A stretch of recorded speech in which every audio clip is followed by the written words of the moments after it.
పవిత్ర రూపం జనకుని హృదయంలో వెలిగిన దీపం.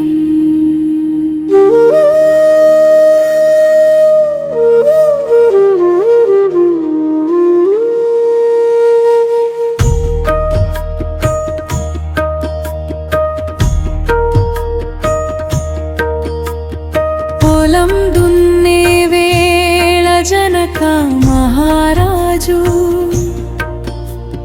భూమిని చీల్చగా వెలిగిన ఓ కాంతిరాజు.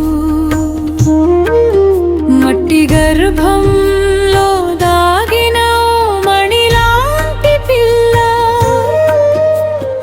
అదే సీతమ్మ భూమి కూతురు విల్ల.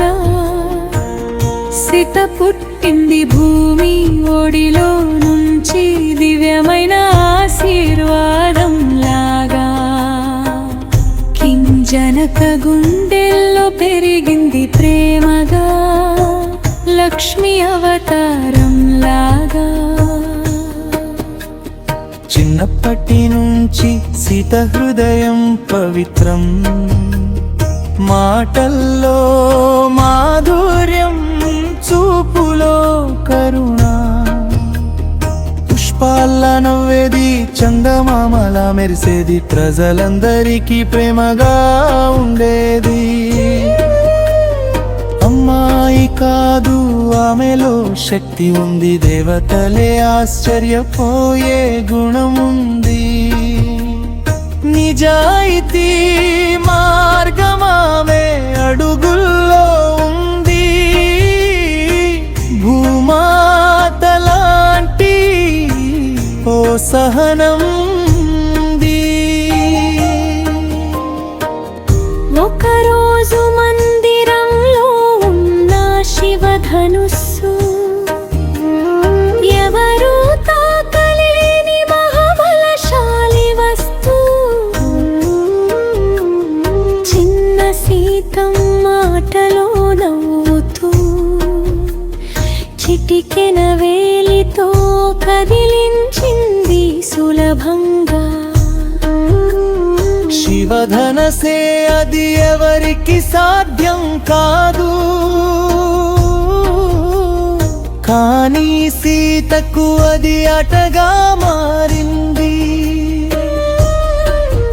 అది చూసిన జనకుడు ఆశ్చర్యపోయాడు,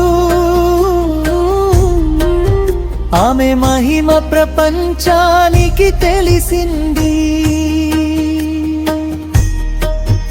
ఓ సీతమ్మ భూమి కూతురమ్మ, నీ మహిమలో దాగుంది లోకమంతా.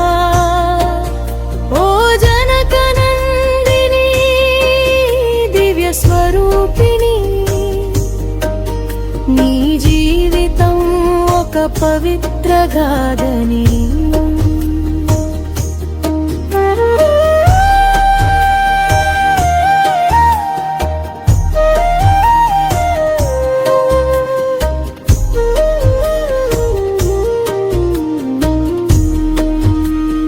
అప్పుడు నిర్ణయించాడు జనక మహారాజు,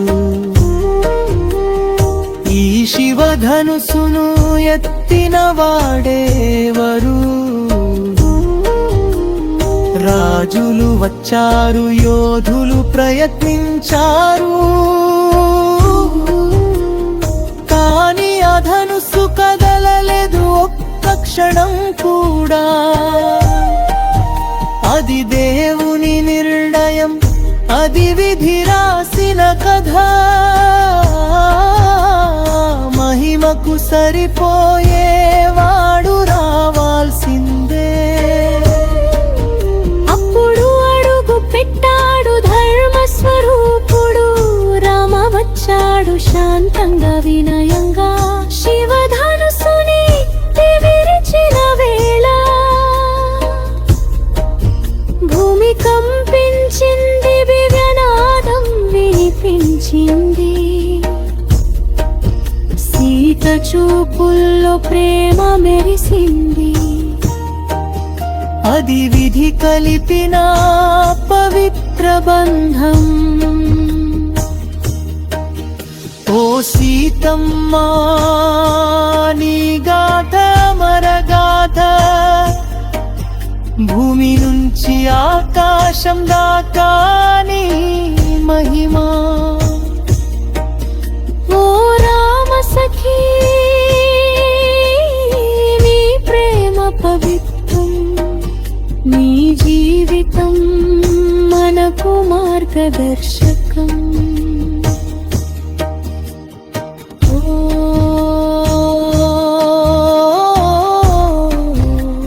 శ్రీ సీతాయ